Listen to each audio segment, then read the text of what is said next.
I come from a conservative Christian family. All my family members were / are involved in the church and have church-based jobs. When they met my wife, they loved her and embraced her as their own. We dated for 2 years and discovered she was pregnant after we got engaged. Invitations were already given at the time, and we decided to still have the wedding on date when my wife was 5 months in. My family were furious when they found out my wife was pregnant. They asked if we even still considered having a wedding. I said why not, but they were very upset, especially mom and dad, who said they've always been known for their decency and good Christian values, and weren't willing to let this stain their reputation. As in my wife and I getting married while pregnant.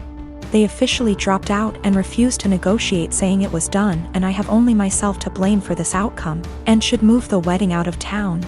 I was hurt. I tried to change their minds and checked with other members, but my brother said he had no intentions to look like a joke in front of his fellow church members and dropped out. My aunt pretended to be sick and said she may not be able to make it. She's 100% healthy. My cousin said he had business trip and stopped his wife and kids from attending, and my uncle cussed me out, torn the invitation, and kicked me out.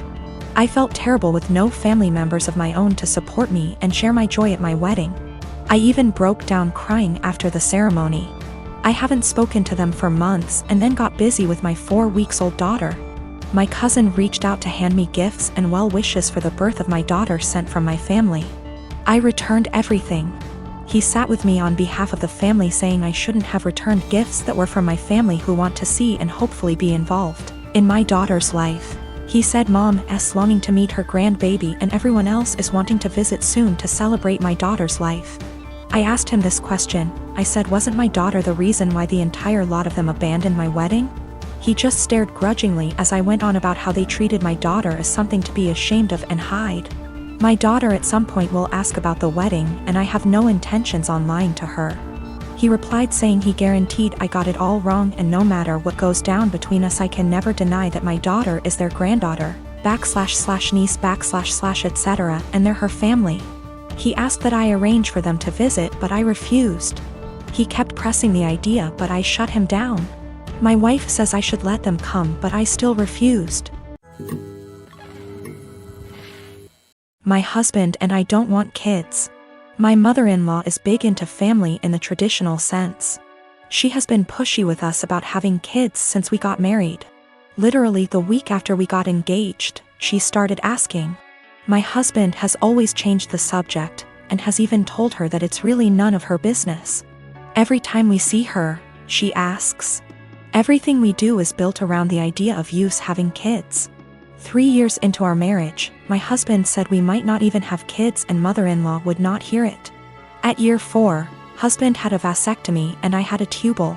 So this weekend we were all at their home enjoying some barbecue and drinks and everything. When I get up to grab a beer, my mother-in-law asks me if maybe I should drink water instead, because wink wink nudge nudge. You never know. I was annoyed by this and said, there's really no chance. Mil, all wide grin, said, oh come on. It's time for you two to finally get serious. Put down the beer and tell us when we can finally expect you two to finally make your family official. I said we've been official for about 5 years now, Mil, and drink the beer. Husband laughs with me. Mother-in-law gets more annoyed and says, you won't be real, last names, until you bless us with babies. Husband repeated. After about 15 minutes of the usual comments, I finally snapped and said, husband got snipped. I had my tubes tied. We're not having kids. You need to stop bringing it up. Period. Well, I thought I started WWII. She started crying and stormed off. Family looked at us with disgust and stormed off to comfort her. We left. Party kinda ended. The social media bullshit started shortly after. Vague posts, links about how motherhood is a woman's greatest calling, listicles about how unhappy childless women are, etc. Some meme about how I guess I wasn't a good enough mother and won't be graduating to grandmother. It's obnoxious to the point that I just muted all of them. My mother-in-law finally called me this morning and told me that she was willing to put this all behind us if husband and I came over, and listened to her reasons that we really need to have kids. I told her no, that we are tired of her pushing this on us, and then she said, you two aren't prepared to be real, last name S. I'd like a refund for what we paid for the wedding. It wasn't that much. It was like $400 for the rehearsal dinner. I hung up on her. When recounting this to my friends, a few of them said that I was the asshole here for dropping it like that. But I don't think she was ever going to drop it if I didn't finally make a serious, direct comment about it. I had been with Carrie for 10 years, best friends since we met at the age of 12 in high school. We had tons of amazing memories. We've traveled to several countries together and made long-term work for 3 years while separated due to studies. Last Thursday I proposed to her in St. Lucia, not in front of anyone mind you, I wanted it to just be private. She didn't say anything and I was thinking, oh shit, did I say or do something wrong? She started crying and said she had something to explain to me. She didn't want to marry me because she'd been sleeping with the coworker she said was just a friend for around 3 months. She said she rationalized it was just a thing that would pass, but it's continued, and she said she loves me so much. More than I'll ever understand, that I've helped her so much and she doesn't even know why she has done this. She said she loved me too much to marry me knowing she'd done what she did.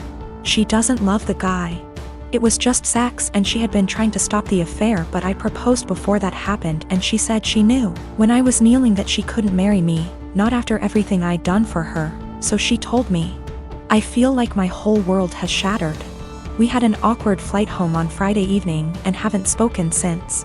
She has tried calling me but I haven't answered and I have until Monday off, so I'm just here. I've barely eaten. I feel like there's a black hole in my stomach draining everything I have mentally. I can't wrap my head around the fact that she was cheating, that she lied, that she hid it from me. My sister apparently had some words for her. I'm trying to pretend I'm okay, but I'm not. Every morning that I've woken up since last week Friday morning has just been bleak. I love her so much, but I've no intentions of getting back together. I don't think I would ever be able to trust her again, much less forgive her, for a very long time. My best friend brought a 6-pack yesterday and we drank in the evening. I cried my eyes out in the shower last night. I never cry, not even when my mom, who I was extremely close to, passed away. But I was sobbing like a child last night, and honestly I would have loved if my mom had been there to tell me it'd be okay. My sister brought over some breakfast this morning and basically made me eat because she knows I haven't really been eating lately. Zero appetite. I have 2 kids, Clark and Kent. While they have the same father, only one of them is biologically my child. They were born within 6 months of each other. The boys are currently 6, and for various reasons I have full custody of both of them. I didn't speak to anyone in my family for several years, and we got back in touch in 2019. Due to the boys' ages, my family know I couldn't have carried both. Unless I have the gestation period of a hamster or the longest labor ever. I have explained to them how this all came to be, but in my explanation I neglected to tell them which was my biological child. Due to my ex having a type, the other woman looked enough like me that the boys could pass for twins. Same dark hair, blue eyes, pale skin, and both cleft chins and dimples. My brother jokes that they look like tiny supermen. People who know them refer to them as twins because aside from a few minor differences, they're practically identical.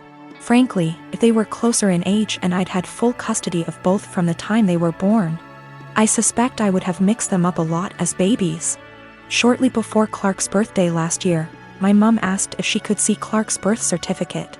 I asked why and she said she wanted to know the exact time he was born, so I told her. She asked if she could see the certificate anyway. I asked why. She said she just wanted to check. I said I'm his mother, I know when he was born. Then she asked the same thing about Kent and we went through the same conversation all over again. Mum eventually admitted that she just wanted to see the birth mother's name on each certificate. Which isn't even how that works, and I told her as much. This led to an argument where my stance was that I'm their mother, biology is irrelevant. Mum says if biology is irrelevant then it's not a big deal to tell her which of them is biologically mine. I said if she's so hung up on biology, then clearly it's a big deal to her and I don't want it to be a big deal. Especially as the boys themselves don't know. Mum feels this is incredibly selfish, narcissistic, and overall wrong. She feels that if biology isn't such a big issue, then I should have no problem telling her whether Clark or Kent is my biological son. And that accusing her of potential favoritism or something similar with her bio-grandchild is an unfair judgment, with no actual reasoning to it. My boyfriend agrees that I shouldn't tell anyone, at least until my sons have decided for themselves if they want to know and want other people to know. But my entire family agree with Mom that I'm being unreasonably selfish and that my actions now are more likely to cause issues than Mom's potential actions later.